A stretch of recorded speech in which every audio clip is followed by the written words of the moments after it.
Time now for our rants and raves, and we'll start with Lylah.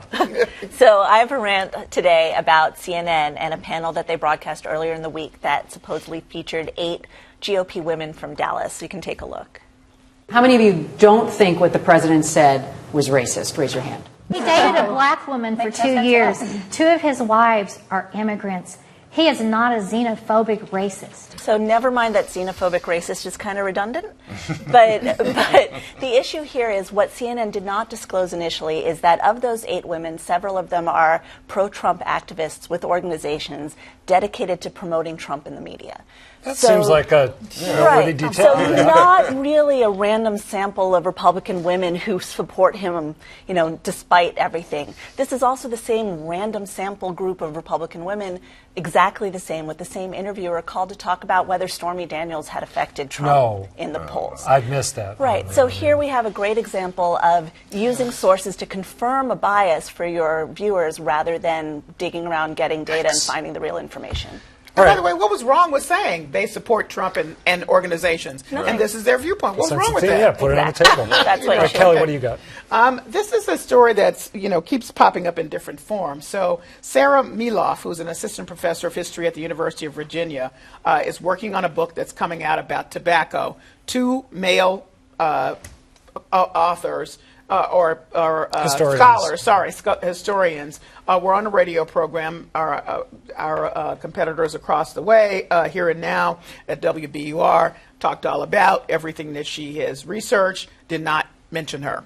And then it blew up as people learned once again that often the woman who should have been a part of this and been credited doesn't happen. Now, everybody's all good. They all apologize. They are not trying to do it intentionally. It comes down from a journalistic standpoint where people are saying, well, what does that have to do with me? Is that we often get in these situations where there are numbers of people who are attached to something who deserve credit. And so the issue is, how do you make certain that key people get the credit that they deserve? And we're going to have to do a better job as journalists to make sure that that happens. And a good rule of thumb is if they wrote the book about it. Yes. Yes, right, yes. All right, Dan Kennedy. Yeah. I have a rave for the Washington Post, which this week published a database that they received from the Drug Enforcement Administration of opioid use, distribution, pharmacies involved from 2006 to 2012. What's significant about this is that it is searchable on a county-by-county basis across the country. At a time when news organizations lack the resources to do this kind of reporting on their own, the Washington Post is putting this right out there for them to use, and they even had instructions on how to download the data and make sense of it. So I thought that was terrific. Dan Lothian. Okay, well, I have a rant for CBS. This week they rolled out their new nightly news program with Norah O'Donnell. I like her. I think she's a good journalist. But I felt that, especially at a time now when fewer and fewer, certainly young people, are watching that program, you need to do so, whether it's shifting it to a different time or changing the way that you present the news. You have to do something different. You take a look there at Norah on her debut show. And instead, they come out of the gate with a respectable newscast, but it felt in some of the content that they had in there, it felt like they were looking back, trying to make you believe in the future of the program. Talking about Edward R. Murrow, where, if there wasn't an award, I'm not sure young people would even know that name, right? I mean, look, I respect Edward R. Murrow, but I think it's time for you to sort of put the past behind you and say, how can we create a program with content that young people can find interesting, that we can grow from? And clearly, when you look at certainly the initial ratings, they were down from a year ago under the former anchor. So I think the audience agrees with me on this, that maybe this newscast, as they have packaged it and rolled out with, isn't going to be any different than something we've seen in the past.